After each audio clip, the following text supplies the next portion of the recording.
শতাব্দী মণ্ডল। কি উদ্দেশ্য নিয়ে কি করেছেন আপনি? আমি প্রত্যেকবার যেরকম লাউয়ের ওপরে দুর্গা করেছি, জীবন্ত মানুষের ওপরে মা কালী করেছি, তো এইবারও আমি রথযাত্রা উপলক্ষে একটু অন্য কিছু করার চেষ্টা করলাম।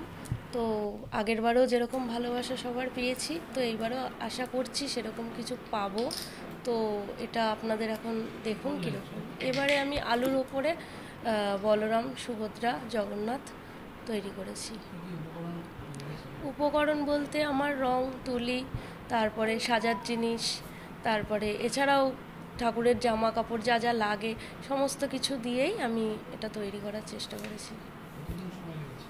এটা আমার খুব বেশি 6 থেকে 7 ঘন্টার মধ্যে আমার হয়ে গেছে। আমি এমনি পেশায় মেকআপ আর্টিস্ট, এছাড়াও আমি ছবি টবি আঁকাই, শেখাই।